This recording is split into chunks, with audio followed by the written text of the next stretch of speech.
Hello दोस्तों, मैं संजीव और आज मैं आपके लिए फिर से लेकर आया हूँ 50 क्वेश्चन का जीके जीएस का एमसीक्यू का सेट। तो चलते हैं बिना देर करते हुए सेट के ऊपर और देखते हैं आपका स्कोर कितना रहने वाला है। आंसर जो मैं क्वेश्चन पूछूँ उसका आंसर आप हमें कमेंट में जरूर देना और वीडियो अगर अच्छा लगे तो लाइक भी कर दीजिएगा।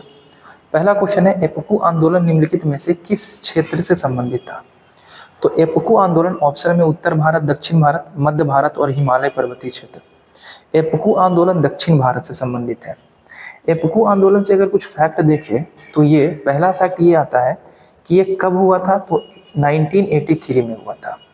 अगर पूछा जाए कि इसके प्रवर्तक कौन थे तो पांडुरंग हेगड़े थे इसके प्रवर्तक, पांडुरंग हेगड़े। और इसी से मिलता जुलता एक और आंदोलन है। अच्छा, ये किस लिए लाया गया था? तो ये वनों की रक्षा के लिए लाया गया था, जंगलों की रक्षा के लिए। जैसे अभी छत्तीसगढ़ में हंसदेव का जंगल काट दिया गया कोयला निकालने के लिए, प्रकृति के साथ खिलवाड़ चल रहा है। और राजस्थान में ग्रीन कॉरिडोर बनाया जा रहा है, फालतू का पैसा खर्चा किया जा रहा है। तो एक तरफ हम जंगल को बर्बाद कर रहे हैं, दूसरे तरफ हम जंगल का निर्माण कर रहे हैं। ठीक है, तो खैर बातें जो भी हो, तो ये जंगल को बचाने के लिए ये आंदोलन दक्षिण भारत में लाया गया था, यानी मद्रास के क्षेत्र में। इसी से मिलता जुलता एक और आंदोलन है जिसको कहते हैं चिपको आंदोलन, है ना।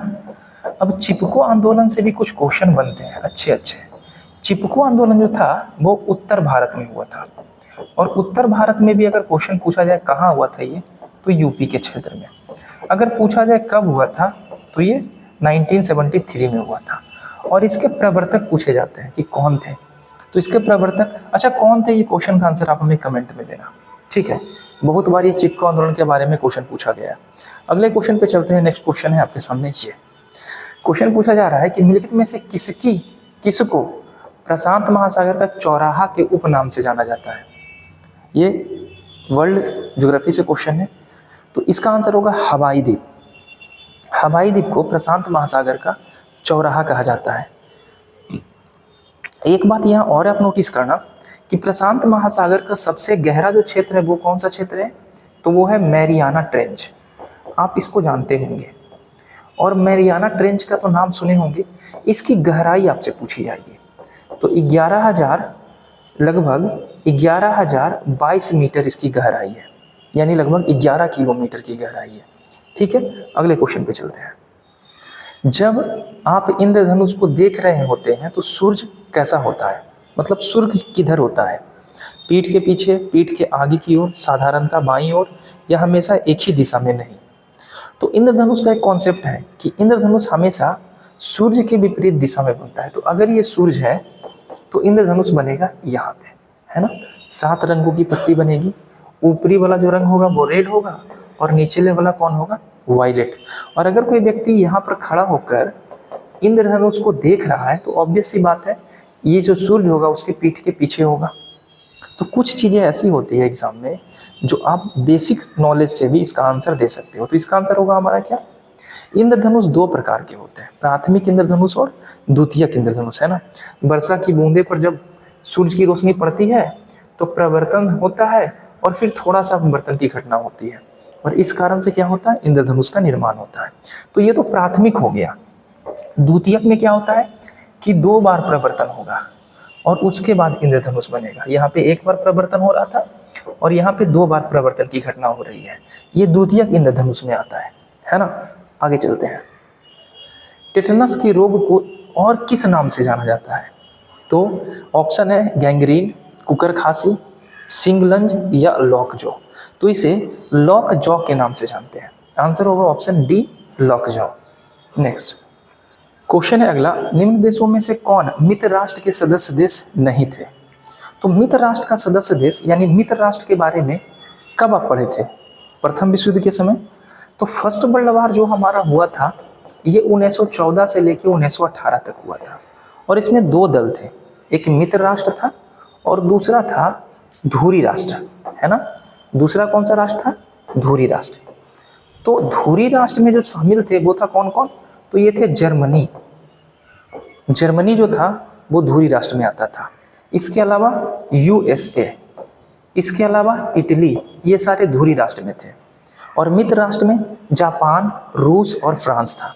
तो इसका आंसर हमारा क्या होगा, जर्मनी, है ना।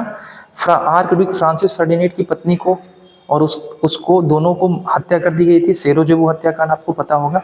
फर्स्ट वर्ल्ड वॉर का मुख्य कारण यही था। आगे, निम्न में से कौन सी परिघटना गुरुत्वाकर्षण के बल के आधार पर समझाई नहीं जा सकती है? ग्रेविटेशन आप लोग पढ़े होंगे। इस क्वेश्चन का आंसर आप एलिमिनेशन टेक्निक से आराम से दे सकते हो।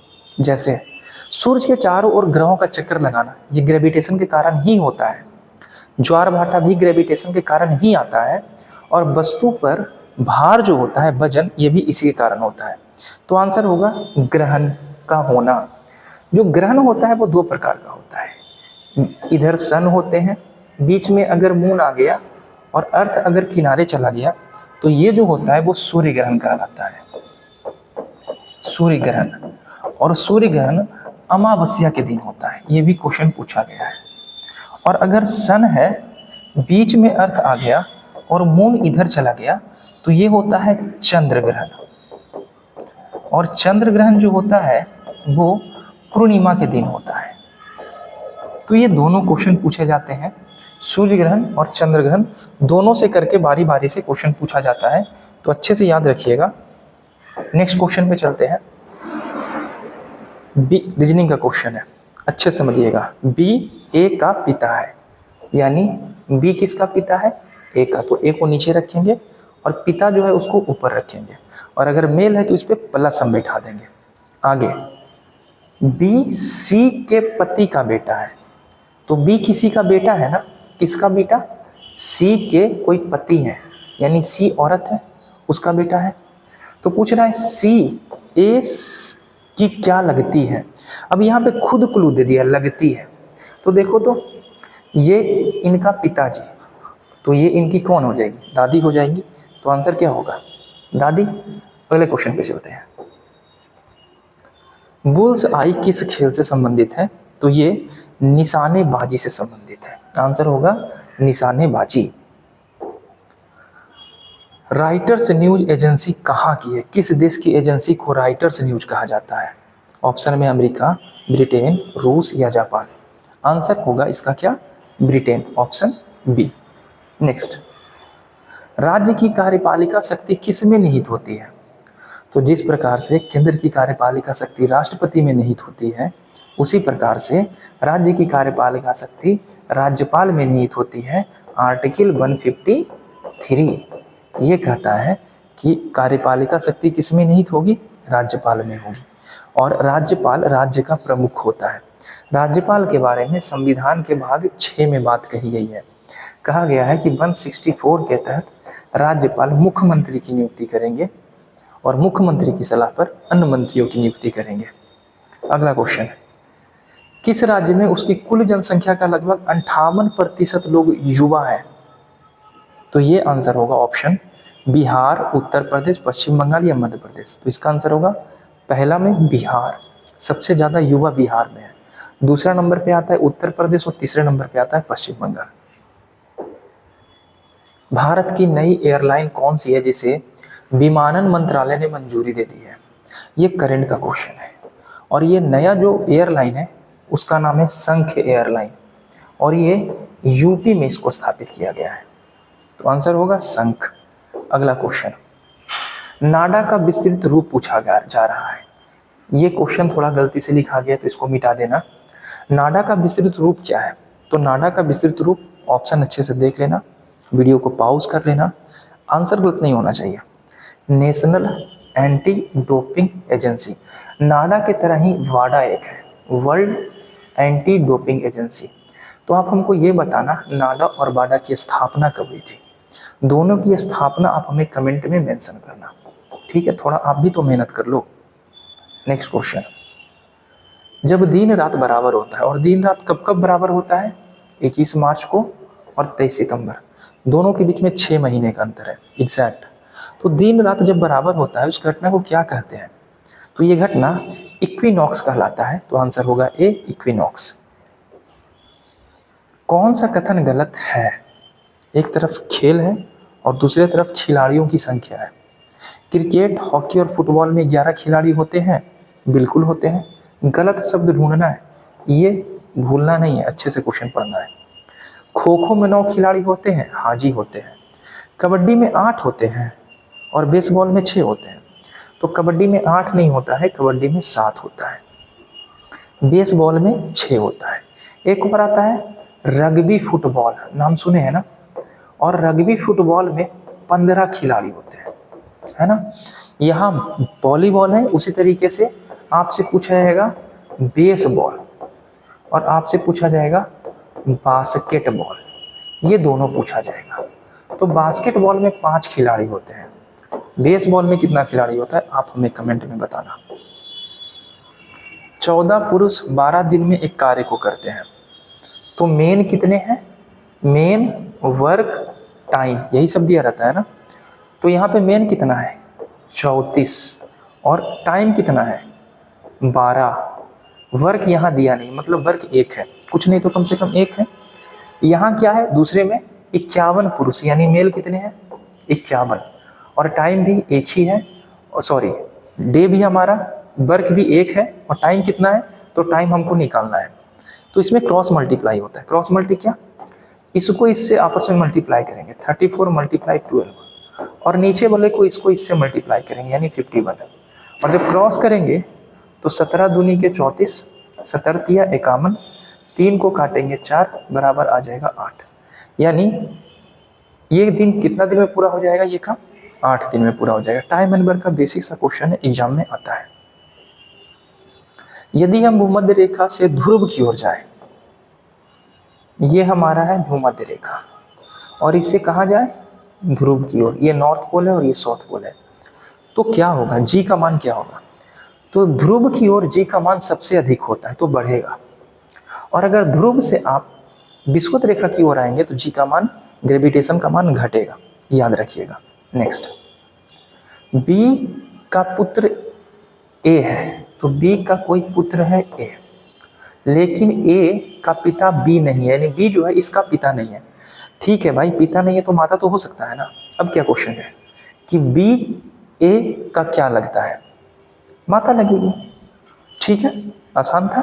नेक्स्ट, 0 डिग्री सेल्सियस कम करने पर बर्फ में मिलाया जाने वाला पदार्थ कौन सा है, यानी ऐसा कौन सा पदार्थ है जिसके मिलाने से बर्फ का गलना कम हो जाता है, तो ये होता है सोडियम क्लोराइड, नमक। आप अगर आइसक्रीम खाते होगे, ये आइसक्रीम नहीं जो पटकने वाला आता था ना डब्बा वाला, उसके नमक, उसके बर्फ में नमक मिला दिया जाता था ताकि बर्फ का गलना थोड़ा रुक सके, धीमा हो सके, तो इसका आंसर होगा सोडियम क्लोराइड। नेक्स्ट, कांटेक्ट प्रक्रिया में सल्फर डाइऑक्साइड को सल्फर ट्राइऑक्साइड में परिवर्तन करने की अभिक्रिया क्या कहलाती है, तो सल्फर डाइऑक्साइड को किस में बदलना है, ट्राई में बदलना है, यानी 2 जो है उसको 3 में बदलना है। तो इसमें कौन सी प्रक्रिया होगी, तो इसमें ऊष्माक्षेपीय अभिक्रिया होती है, यानी इसमें प्रचुर मात्रा में ऊष्मा का उत्सर्जन होता है। नेक्स्ट, हसीस नामक ड्रग निम्नलिखित में से किस वृक्ष से निकाला जाता है, किस वृक्ष के फूल से निकाला जाता है, ऑलमोस्ट क्वेश्चन साइंस का है। तो हसीस जो ड्रग है ये निकाला जाता है हेम्प से, यानी भांग से, ठीक है। आगे चलते हैं, और नीम के पेड़ का इस्तेमाल कैंसर के इस्तेमाल में होता है, तुलसी को तो हम औषधि के रूप में इस्तेमाल करते हैं। एक तत्व ए पानी के साथ क्रिया करके एक घोल बनाता है जो फिनेप्थिलीन इंडिकेटर को गुलाबी कर देता है, निम्नलिखित में से ए तत्व कौन सा है, तो देखना ए तत्व होगा सोडियम जो H2O से भी क्रिया कराएगा और बनाएगा सोडियम हाइड्रोक्साइड NaOH और हाइड्रोजन गैस मुक्त करेगा। अब हाइड्रोजन अब बैलेंस कर लेते हैं, तो यहाँ हाइड्रोजन 2 है, वहाँ हाइड्रोजन 3 है, तो इसको 2 कर देते हैं, तो इसको भी 2 करना पड़ेगा और इसको भी 2 करना पड़ेगा, तो बैलेंस हो गया। तो यहाँ पे आंसर हमारा क्या होगा सोडियम, ये सोडियम के साथ ऐसा होता है। नेक्स्ट, जीवाणुओं में गुणसूत्रों की संख्या कितनी होती है, तो जो जीवाणु होते हैं उसमें जो गुणसूत्र होता है वो गुणसूत्र होता है 1, ठीक है। मनुष्य में गुणसूत्र की संख्या कितनी होती है 46, ये मनुष्य का बात कर रहे हैं। अच्छा, कभी कभी कुत्ता के बारे में पूछा जाएगा, कुत्ता में गुणसूत्र की संख्या कितनी होती है, तो कुत्ते में गुणसूत्र की संख्या होती है 48, ठीक है। आगे चलते हैं, निम्नलिखित पादप अंगों में से सामान्यतः श्वसन अंग कौन सा है, बच्चा बच्चा जानता है श्वसन अंग पत्ती होगा, और पत्ती में क्या पाया जाता है, तो क्लोरोफिल पाया जाता है, ये तो आप भी जानते होंगे। और एक क्वेश्चन आता है कि क्लोरोफिल में कौन सा तत्व पाया जाता है? तो क्लोरोफिल में मैग्नीशियम पाया जाता है, ठीक है। और प्रोटीन में क्या पाया जाता है ये भी पूछता है। तो प्रोटीन में पाया जाने वाला तत्व है, इसका नाम है नाइट्रोजन। ये दोनों को याद रखिएगा। अगला क्वेश्चन, प्रकाश का रंग निश्चित किया जाता है उसके किस चीज पर? तो प्रकाश का जो रंग है, जब प्रिज्म आप देखे होंगे, प्रकाश व्हाइट रंग जाती है तो ये 7 रंग में बढ़ जाता है ना। ऊपर रेड होता है, नीचे वायलेट होता है और बीच में ग्रीन होता है। 7 रंग होते हैं। और ये डिपेंड करता है तरंग दैर्घ्य पे। जिस प्रकाश का रंग जितना तरंग दैर्घ्य अधिक होगा उसका विचलन कम होगा। यानी रेड का तरंग दैर्घ्य अधिक होता है, वायलेट का कम होता है, इसलिए ज़्यादा विचलित होता है। रेड का तरंग दैर्घ्य अधिक होने के कारण इसका इस्तेमाल खतरे के निशान में किया जाता है। अगला क्वेश्चन, हाल ही में 13वां राष्ट्रीय बीज सम्मेलन कहाँ आयोजित किया गया है? तो 13वां राष्ट्रीय बीज सम्मेलन आयोजित होने वाला है वाराणसी में। वाराणसी किस राज्य में है और किस नदी के किनारे है? इसका आंसर आप हमें कमेंट में देना। एक समतल दर्पण का वक्र त्रिज्या कैसा होता है? तो प्लेन मिरर के बारे में जानते होंगे। प्लेन मिरर की वक्र त्रिज्या अनंत होती है। प्लेन मिरर की कुछ प्रॉपर्टी होती है, सुनिए। प्लेन मिरर में अगर कोई वस्तु है तो इसका जो राइट होता है प्लेन मिरर में कैसा दिखता है उसको? तो ये लेफ्ट दिखता है। पहला, ये जो डिस्टेंस होता है आईने से, ये दोनों इक्वल होता है। अगर कोई व्यक्ति प्लेन मिरर में भी वेग से जा रहा है तो इसका जो इमेज है वो 2v वेग से प्लेन मिरर में इमेज इसका दौड़ेगा। प्लेन मिरर में कोई वस्तु का पूरा प्रतिबिंब देखने के लिए प्रतिबिंब का जो मिरर का जो हाइट होगा वो वस्तु के हाइट के बराबर होगा। यानी अगर कोई वस्तु 6 फीट का है और इसको अपना पूरा इमेज देखना है तो आईना कितने फीट का होना चाहिए? 3 फीट का। अगले क्वेश्चन पे चलते हैं। एशिया का निष्प्राण क्षेत्र किसे कहा जाता है? निष्प्राण, जिसमें कुछ भी नहीं है।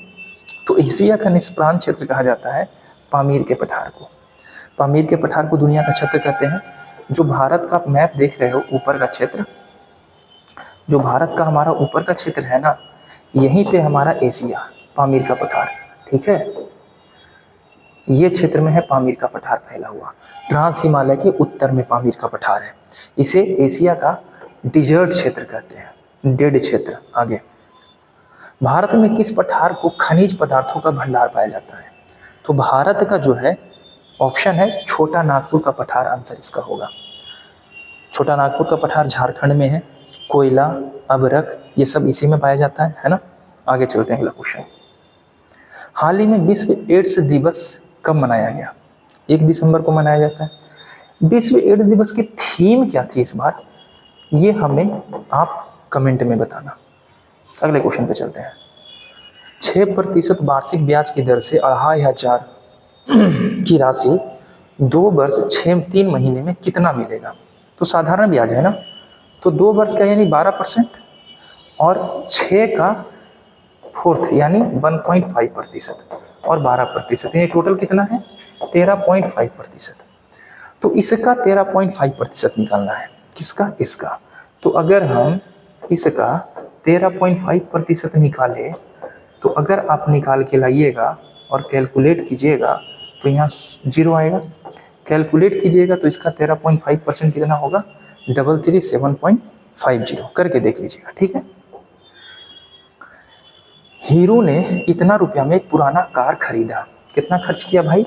47,000 खर्च कर दिया। और इसके ऊपर मरम्मत में भी खर्च किया। कितना खर्च किया भाई? तो 3,000। यानी टोटल खर्चा वो कितना कर दिया? तो भैया टोटल 50,000 खर्च कर दिया। और वो इतना में बेच दिया, 58,000 में। यानी कितना फायदा हुआ? 8,000 का। तो आपको बस ये पता करना है जो 8,000 है वो 50,000 का कितना परसेंट है, ये पता करना है। यहाँ से ये जाएगा, यहाँ से ये जाएगा, है ना। यहाँ से ये काटेंगे तो कितना आएगा? 16 × 80 यानी 16%। तो आंसर होगा। दरोगा में ऐसा ही क्वेश्चन पूछेगा मैथ का, और बीपीएससी भी सेम पूछता है। आर्थिक विकास का वास्तविक अर्थ क्या होता है? ऑप्शन अच्छे से देखना और इसका आंसर अच्छे से लगाना। नीचे में उपयुक्त में से सभी है, और जब ऐसा एग्जाम में क्वेश्चन होना तो मेरे कहने पर ना यही ले लेना, ठीक है। आगे चलते हैं। हाल ही में 25-26 में संयुक्त राष्ट्र शांति निर्माण आयोग के लिए किस देश का अध्यक्ष चुना गया है? कौन सा ऐसा देश है जिसको अध्यक्ष के रूप में चुना गया है? तो ये कोई और नहीं, अपना देश भारत है जो शांति फैलाने का काम करेगा। नेक्स्ट, निम्न में से कौन सी संधि अफीम युद्ध से संबंधित है? अफीम युद्ध, अफीम युद्ध कब हुआ ये पता है? और ये अफीम युद्ध किसके किसके बीच हुआ ये पता है? अफीम युद्ध हुआ था चीन और इंग्लैंड के बीच में, ठीक है ना, व्यापार को लेकर हुआ था अफीम युद्ध। और ये घटना जो हुई थी ये हमारी 1839 1842, और 1842 में जब ये युद्ध खत्म होता है अफीम युद्ध, तो एक संधि होती है जिसे कहते हैं नानकीन की संधि। तो आंसर होगा ऑप्शन ए, नानकीन की संधि।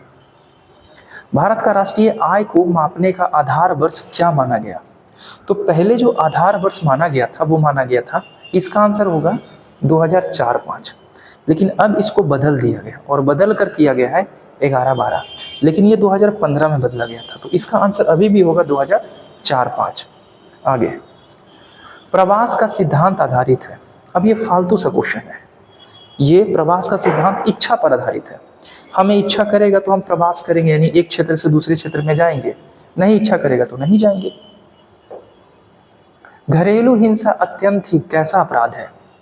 तो ये एक जघन्य अपराध है, कैपिटल पनिशमेंट जिसे कहते हैं, कि अगर आप करते हैं तो इसमें आपको मौत की सजा भी दी जाएगी। तो इसका आंसर होगा ऑप्शन ए। नेक्स्ट, एक पुरुष पुराने फोन को इतना पर बेचने पर रंजीत को इसे कुछ वर्ष पहले खरीदने पर आई लागत का 47% कम मूल्य मिलता है, यानी 47% का नुकसान हो गया बेचारा का, यानी इतना में बेचा तो 47% का नुकसान। तो कहने का मतलब ये है कि ये कितना परसेंट का वैल्यू है? 53% का। और कितना लाभ चाहिए? 13% ना। तो हम क्या करेंगे? 113 से मल्टीपल कर देंगे, और जब ये करके लाइएगा तो जो भी होगा इसको कैलकुलेट कर लीजिएगा, आपका आंसर यहाँ पे होगा। तो आंसर हमें आप बताना कि इसका आंसर क्या होगा। हाल ही में 2024 में फाइजर पुरस्कार से किसे सम्मानित किया गया? तो फाइजर पुरस्कार मिला है बिहारी मुखर्जी को। तो आंसर होगा ऑप्शन सी, बिहारी मुखर्जी। तो आज हमारा सफ़र यहीं तक का था। आई होप कि आपको वीडियो अच्छा लगा होगा। अच्छा लगा तो लाइक कीजिए, शेयर कीजिए। मिलते हैं नेक्स्ट वीडियो में। बाय।